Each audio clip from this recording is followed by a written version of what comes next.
Il devient de plus en plus impopulaire d'être un disciple de Jésus-Christ dans notre pays. Par exemple, il est impopulaire pour vous de dire que vos croyances sont fondées sur la parole de Dieu et que vous y tenez ferme. C'est impopulaire de dire que cette parole détermine finalement notre règle de conduite et l'ensemble de nos croyances. Il devient impopulaire de mentionner le nom de Jésus-Christ sur la place publique, dans une classe d'école, au bureau, à l'usine ou à un quelconque endroit. Il devient de plus en plus impopulaire de dire que Jésus-Christ est le seul chemin, même si c'est clairement indiqué dans la Bible. Car Jésus a dit « Je suis le chemin, la vérité et la vie. Nul ne vient au Père que par moi. » Il devient très impopulaire pour nous de refuser, d'approuver les gens qui vivent dans le péché d'une manière corrompue, immorale et qui mène finalement à la destruction. Tout cela devient très impopulaire. Nous devons comprendre que nous vivons dans une société qui désire et qui travaille sans relâche à nous mettre tous d'accord, mais à nous mettre d'accord sur des mauvais sujets.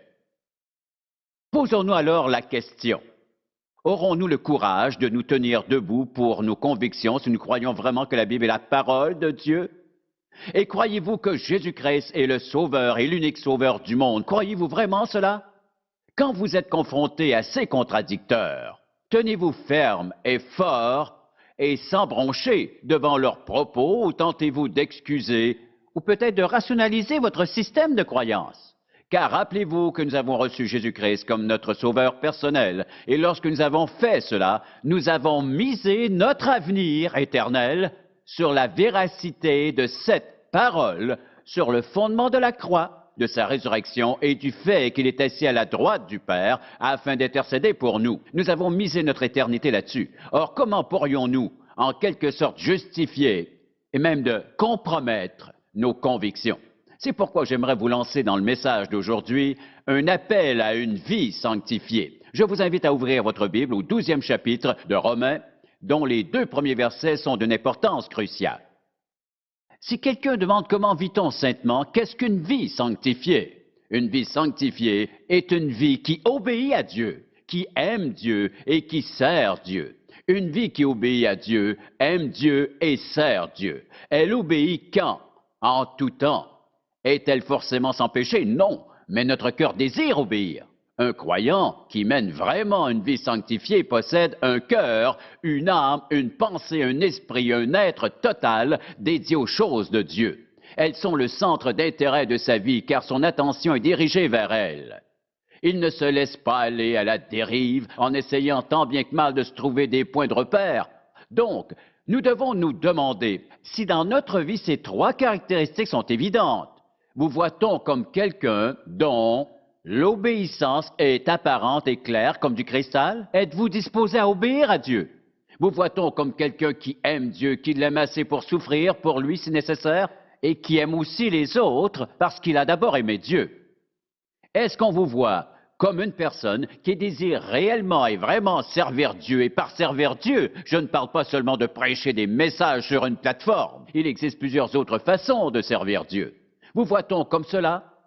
On peut alors se poser la question, si une vie sanctifiée est un idéal, car elle est la meilleure vie qu'on puisse désirer, vraie, authentique, passionnante, satisfaisante, comment se compare-t-elle à votre propre vie?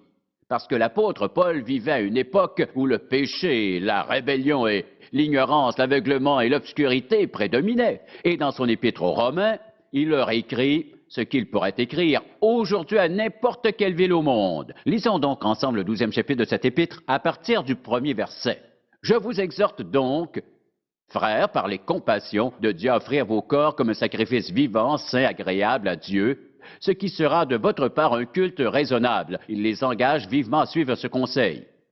Ne vous conformez pas au siècle présent, mais soyez transformés par le renouvellement de l'intelligence afin que vous discerniez quelle est la volonté de Dieu, ce qui est bon, agréable et parfait. Ces 2 versets sont remplis de vérité et proposent tout un défi, car ce passage est un appel lancé au peuple de Dieu à vivre dans la sainteté. Je vous pose donc cette simple question. Votre vie actuelle est-elle un exemple d'une vie présentée et offerte à notre Seigneur Jésus-Christ? Remarquez ce qui est écrit. Offrez-vous à lui, présentez-vous à lui, ce qui suppose une décision de notre part. Ensuite, comme un sacrifice. En tant que croyants, nous sommes différents. Ne vous conformez pas, ne laissez pas leur pression, vous mouler dans leur système, à penser comme ils pensent et agir comme ils le font. Car voici une règle de vie que chaque parent devrait enseigner à son enfant. Même si tes amis le font, cela ne veut pas forcément dire que Dieu veut que tu le fasses. Voilà la question. Qu'est-ce que l'obéissance requiert de moi? Qu'est-ce qu'un Dieu aimant attend de moi? Et qu'est-ce qu'il attend de mon service? Nous devons être différents parce que nous sommes disciples de Jésus-Christ. Serez-vous populaire aux yeux de vos semblables? Pas nécessairement, car rien dans la Bible ne dit que vous devriez être populaire. Parce que quand vous et moi sommes aimants et bons et gracieux et pieux, qu'arrive-t-il? Certaines personnes nous haïront. Quand les gens ont des problèmes, ils viennent nous trouver parce que nous avons les réponses. Nous avons les réponses. Avons-nous réponse à tous les problèmes du monde? Non. Mais nous avons la réponse qui peut vraiment résoudre tous les problèmes. Et c'est le Dieu Tout-Puissant par son Fils Jésus-Christ, car il peut apporter une paix profonde. Il est le vrai chef, car il est Dieu. C'est ce qui est écrit. Ne laissez pas le monde vous convaincre, ne le laissez pas vous persuader avec ses illusions frauduleuses. C'est du toc, parce qu'ils n'ont aucune véritable paix, ni aucun véritable contentement, et leur argent ne fonctionne pas. On penserait que des gens intelligents, ou même juste un peu intelligents, regarderaient autour d'eux pour dire « Vous savez, je ne marche pas. Regardez ce qui est arrivé à ce type. Qu'y a-t-il fait? Que lui est-il arrivé? » Toutes ces personnes qui se disputent, se querellent entre elles et tout le reste alors, c'est pourquoi Paul conseille au peuple de Dieu d'arrêter de se conformer au monde, car c'est contraire à la volonté de Dieu et au plan de Dieu. Alors, nous devrions nous poser une question qui ressemble à ceci. Seigneur, y a-t-il un aspect de ma vie qui se conforme au monde? Comme par exemple, ma conversation. Je ne raconte pas de plaisanteries salées, mais est-ce que je les écoute? Je ne bois pas, mais je fraternise avec des gens qui boivent. Je n'irai pas là, mais je ris quand ils me disent ce qu'ils y ont fait. Je ne ferai pas cela, mais lorsqu'ils me racontent, je réagis comme si j'étais d'accord. Le compromis est parfois dangereux, car se conformer au monde revient à compromettre votre connaissance de la vérité donnée par Dieu et vos convictions sur la nature du bien et du mal. Quand la Bible enseigne « Tu ne feras pas telle chose », qu'avons-nous donc à rajouter? Elle n'enseigne pas que c'est une option, qu'on devrait y réfléchir, la prendre en considération, c'est défendu. Par contre, nous vivons dans un système qui rejette ce livre pour la simple raison qu'il les gêne quelque peu dans leurs habitudes pécheresses. Par exemple, vous développez une bonne amitié, mais tout à coup votre ami semble prendre ses distances avec vous. Pourquoi? Dans de nombreux cas, c'est simplement parce qu'il a décidé de vivre d'une manière alors qu'il sait que cela vous déplaît ou que vous n'êtes pas d'accord avec cela. Le malaise vient du fait que vous voulez plaire à votre Dieu. Donc, si on me demande comment réagir devant ce genre de situation, comme d'habitude, nous trouvons la réponse dans les Écritures. Or, quand nous regardons le mode de vie des gens et comment nous devons marcher devant Dieu, nous pouvons lire 2 Corinthiens, chapitre 6, à partir du verset 14. Ne vous mettez pas avec les infidèles sous un joug étranger, car quel rapport y a-t-il entre la justice et l'iniquité? Ou qu'y a-t-il de commun entre la lumière et les ténèbres? Quel accord y a-t-il entre Christ et Bélial? Ou quelle part a le fidèle avec les fidèles? Plus loin, au verset 17, il dit « C'est pourquoi sortez du milieu d'eux et séparez-vous, dit le Seigneur. » Le message de ces 3 versets est donc assez clair. Ne nous laissons pas conformer dans le moule du monde. Et si le groupe d'amis dont vous faites partie, ce groupe agit, se comporte d'une manière qui soit en totale contradiction avec vos convictions. Vous devrez trouver d'autres amis. Et si vous pensez, oh, pas si vite, car voyez-vous, je veux leur témoigner de l'amour de Dieu. J'ai déjà entendu cela. Voici ce qui arrive alors. Ils gagnent, vous perdez.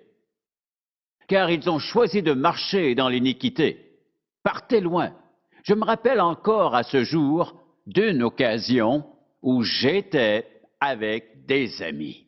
À ce moment, je ne savais pas au juste quel était leur projet. Nous étions un groupe d'environ 8 amis et nous étions tous amis depuis très longtemps.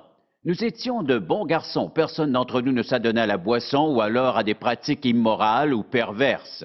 Pourtant, ce jour-là, ils voulaient aller à un certain endroit, mais je savais que je ne devais pas. Je leur ai dit, je ne peux pas y aller.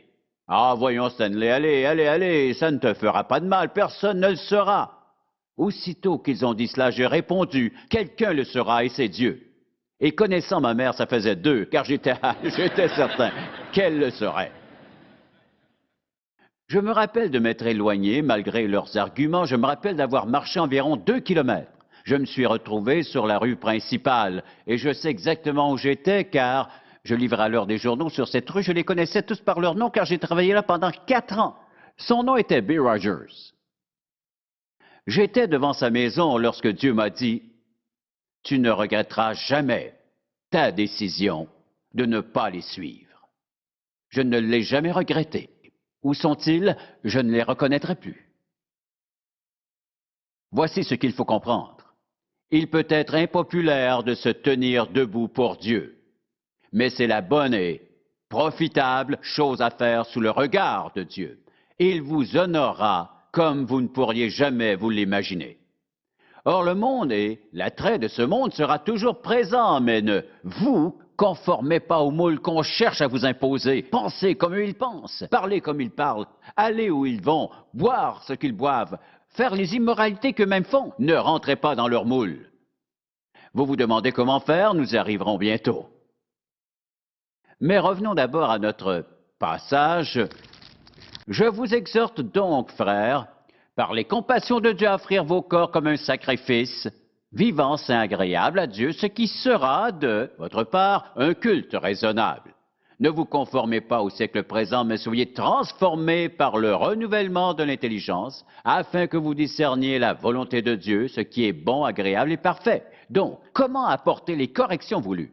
Supposons par exemple que vous êtes un croyant, mais qu'à vrai dire, vous devez admettre aujourd'hui que vous vous êtes conformé au moule de vos amis pour leur plaire. Vous êtes solide dans vos convictions, mais c'est plus facile de suivre le courant que se tenir debout pour leur expliquer. Et si vous dites que vous êtes chrétien, ils riront de vous ou ils vous répondront qu'ils connaissent d'autres chrétiens qui font comme eux, et c'est malheureusement vrai. Mais que veut dire ce bout de phrase « soyez transformés » ? Bon, réfléchissons. Une transformation implique un changement. La tournure de la phrase implique aussi qu'il s'agit d'un processus. Mais si être transformé implique un changement, quel est ce changement? Un changement, premièrement, de notre pensée. Un changement de tout aspect de notre vie qui finira par remettre en question votre obéissance envers Dieu. De plus, soyez transformés implique un demi-tour. Il s'agit donc d'un ajustement majeur. Rien ne nous oblige à penser comme tout le monde, car le contenu de notre pensée affectera tout le reste. En nous concentrant sur une chose, nous devenons comme elle. En nous concentrant sur la vertu, nous devenons semblables à elle. En nous concentrant sur le mal et le péché, nous devenons semblables à eux. Par exemple, disons qu'une personne est centrée sur la pornographie. Avant longtemps, ses pieds l'amèneront où l'on conduit ses yeux. Et un autre exemple, nous commettons dans nos pays industrialisés ce qui aurait été indispensable auparavant. Nous avons décidé qu'il était normal d'assassiner des bébés avant leur naissance. Et quand nous commettons ce péché, nous nous rapprochons graduellement de l'étape suivante, la tuerie collective. Un autre mot qu'on rencontre de plus en plus souvent, génocide. Pensez-vous que ces gens-là croient en Dieu? Pensez-vous qu'ils croient en Jésus-Christ? Nous sommes bénis, mais je vous préviens que notre meilleure défense est Jésus. C'est lui qui vit dans les enfants de Dieu et dans son Église. Il est notre bouclier, mais notre pensée doit être changée, transformée si nous voulons survivre. Peu importe où nous vivons sur cette planète, la pensée de l'humanité doit être transformée. Elle doit être changée, car si elle ne change pas, aucun de nous ne sera en sécurité, ni nos enfants, ni nos petits-enfants, personne. Nous nous sommes rendus là en nous conformant au mal et à tous ceux qui veulent nous faire évoluer loin de Dieu. Nous nous sommes conformés à ceux qui sont anti-Christ, anti-Bible, anti-Église et tout ce qui les remet en question. Et au moment où on se parle, tous les résultats, les conséquences de cet aveuglement généralisé se manifestent partout dans le monde. Nous devons nous poser la question, sommes-nous conformés à ces choses, pas forcément au meurtre, mais y a-t-il un peu de cela dans notre vie? Soyez donc transformés. Nous devons tous changer, mais en pratique, comment pouvons-nous être transformés? Par le renouvellement de notre intelligence. Nous devons donc penser différemment. Par où commencer? Afin d'obtenir ce genre de pensée renouvelée, voilà où tout commence. Par ce livre. Pour changer de pensée, comment dois-je d'abord penser? Je dois d'abord penser comme Dieu lui-même pense et je dois réfléchir à ce qu'il nous a dit. Pour vivre une vie sanctifiée, je dois d'abord penser comme Dieu pense et il nous en donne le moyen, par sa parole qui nourrit notre pensée. Reprenons notre vieil exemple de la pornographie. Une personne commence par regarder, se concentrer et convoiter. Avant longtemps, elle commet des actes contraires à la volonté de Dieu. Avant de tolérer une pensée dans notre tête, posons-nous cette question. Où cela mènera-t-il? Quelles seront les conséquences? Mais aujourd'hui, les gens ne veulent plus entendre parler des conséquences. Ils préfèrent se concentrer sur le plaisir du moment. Ils sacrifient tout leur avenir pour le plaisir passager d'un moment. Quand ils pensent aux conséquences, il est trop tard. Ne vous conformez pas au moule de ce monde. Soyez transformés par le renouvellement de votre intelligence. Comment? Premièrement, remplissez-la de la parole de Dieu. Qu'est-ce que Dieu dit? Et quelle opinion se fait-il de l'objet de notre pensée? Or, il est écrit dans Philippiens 4:8 et aussi dans Colossiens 3, où il est écrit de chercher les choses d'en haut. Et dans Philippiens, que tout ce qui est vrai, honorable, aimable soit l'objet de vos pensées. Au lieu de végéter, en écoutant ces romans savons, ces feuilletons télévisés avec ces gens qui commettent des adultères et vivent avec l'épouse d'un autre, tout ça, c'est des ordures, des saletés, des choses impures. Comment voulez-vous vivre saintement remplissant votre tête de toute cette boue? Et vous pensez peut-être, mais j'aime tellement cela, mais laissez-moi cependant vous prévenir. En vous laissant laver le cerveau par ces programmes à la télévision, vous vous conformez au reste du monde et avant longtemps, vous finirez par commettre les mêmes gestes. Vous renouvellerez votre intelligence en vous concentrant sur sa parole. En commençant à prendre à cœur cette parole de Dieu, cette parole de Dieu est assez puissante pour transformer votre intelligence. Prenez par exemple ces 2 versets, lisez-les à chaque jour. Demain à votre travail, lorsque quelqu'un vous racontera quelque chose, vous penserez au verset « Ne vous conformez pas au siècle présent ». Cette parole de Dieu ajustera, réajustera votre pensée et la changera. Donc, méditez la parole de Dieu. Et deuxièmement, concentrez-vous sur ce qui est juste, pur et aimable. Ne vous joignez pas à un groupe de gens qui vous conduira sur une mauvaise voie, qui pensent à des choses dont vous ne voulez pas. Vos parents, ne le dites-vous pas à vos enfants, tu ne devrais pas fréquenter ce groupe. Et s'ils demandent, maman, pourquoi je ne peux pas aller avec eux? Vous devez leur expliquer où est le problème. Vous ne voulez pas qu'ils fréquentent ces mauvais amis parce que, avant longtemps, ils seront devenus comme eux. Dans la Bible, il est écrit, les mauvaises compagnies corrompent les bonnes mœurs. Et c'est pourquoi vous dites à vos enfants de ne pas fréquenter ces gens. Dieu s'attend la même chose de ses enfants. Je ne veux pas que tu fréquentes ces gens parce qu'ils te corrompront. Et la corruption conduit au désastre. Si je veux avoir une pensée transformée, je dois d'abord méditer la parole de Dieu et la prendre à cœur. Deuxièmement, je dois me concentrer sur ce qui est vrai, honorable, juste, pur, aimable et qui mérite l'approbation, comme l'enseigne la parole de Dieu. Et en plus de cela, je dois les appliquer dans toute ma vie. Et si vous prenez ces 2 versets et vous décidez de les mettre en pratique demain en milieu de travail, et en demandant à Dieu de vous rendre sensible aux influences qui pourraient vous conduire dans cette direction, vous inciter à aller dans cette direction. Non. Je suis transformé, je pense différemment. Je ne vais plus avec eux, j'arrête de boire, je ne regarde plus ou je ne devrais pas regarder. Le cerveau se transforme car il commence à penser de la même manière que Dieu. Et alors, si je pense comme Dieu, je laisse entrer la paix, le contentement et la joie. C'est pourtant simple. Je dois choisir d'opter pour l'amour et l'amitié de Dieu. Mais je ne pourrai jamais les obtenir si je vis dans la désobéissance. Ils s'obtiennent seulement par la grâce, l'amour et la puissance purifiante de Dieu. Nous obtenons ainsi l'assurance que nous recherchons dans notre vie. Et ensuite, une autre façon de transformer notre intelligence est de pratiquer sa présence. Qu'est-ce que ça veut dire? Le matin, quand vous vous levez, ou même en vous réveillant, commencez à lui parler. Concentrez-vous tout de suite sur Dieu. Seigneur, aujourd'hui, je serai confronté à des situations tentantes et éprouvantes, mais je veux me concentrer sur toi. Accomplis ton œuvre dans mon cœur. Je sais que tu seras présent en moi et si tu m'aides à me rendre conscient de ta présence, en moi je voudrais alors accomplir seulement ta volonté et je voudrais t'obéir. Je veux être capable de me tenir debout et d'être fort. Je veux que ma vie compte, je veux être différent. Je ne veux pas me conformer au moule corrompu du monde, mais je veux me conformer à l'image du Christ, parce que l'Éternel nous a prédestinés, vous et moi, à être semblables à l'image de son Fils.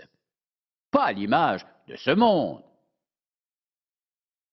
Tout se résume à un mot que nous n'aimons pas. C'est le mot reddition. Car personne ne peut vivre une vie sanctifiée en ayant une main qui s'agrippe là où on ne doit pas, en se disant « Je suis prêt à donner beaucoup de choses. Je donne ma dîme, je vais à l'église, je lis ma Bible, j'ai des amis chrétiens, mais je ne suis pas parfait.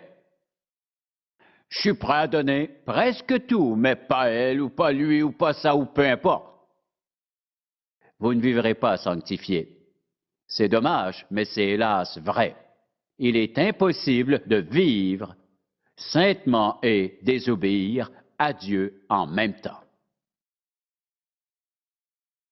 Je vous pose donc cette simple question. Si votre but est de vivre dans la sainteté, le Seigneur a-t-il mis son doigt sur un aspect de votre existence qui ne devrait pas s'y trouver aujourd'hui? Peut-être la femme d'un autre?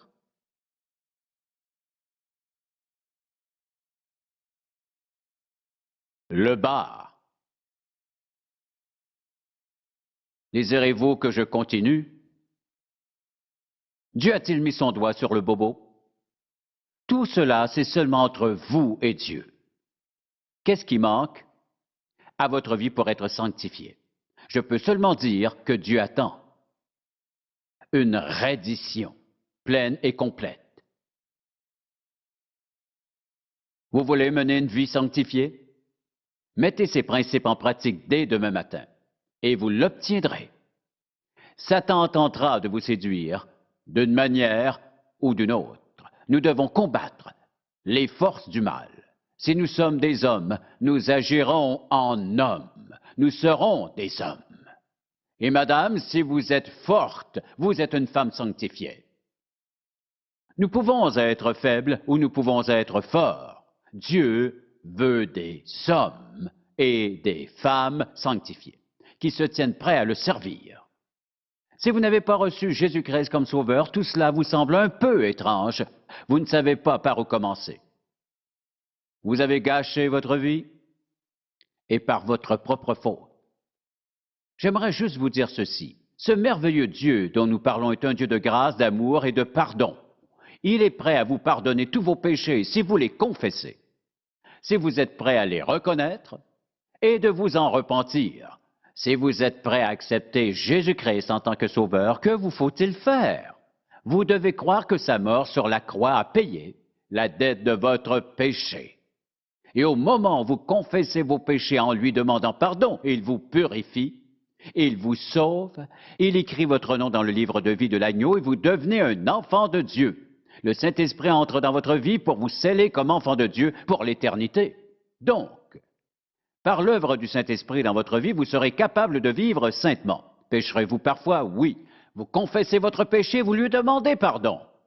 Et après cela, vous vous relevez et continuez de marcher dans la volonté de Dieu. Vous aidera-t-il à vaincre les péchés installés en vous depuis longtemps? Oui. Car c'est une question de choix, c'est une question d'engagement. Vous avez la promesse et la puissance de Dieu qui vous permet de vivre saintement si vous le désirez. Aurez-vous la sagesse de le faire? Et si vous pensez, qu'est-ce que mes amis vont dire? J'ai une meilleure question. Qu'est-ce que Dieu en pense? Lorsqu'il vous voit, lui, obéir, voici ce qu'il en pense. C'est bien, bon et fidèle serviteur. Père, merci de nous avoir dit si clairement dans ta parole que nous n'avions pas à t'obéir par nos propres forces. Tu nous as envoyé ton Saint-Esprit afin qu'il vienne habiter en nous. Il nous guidera dans la vérité, nous donnera ta puissance. Nous te remercions aujourd'hui pour sa présence à l'intérieur de nous, car il nous rend capables de ne pas nous conformer à ce monde, mais d'être transformés par le renouvellement de l'intelligence pour t'obéir, t'aimer et te servir de tout notre cœur au nom de Jésus. Amen.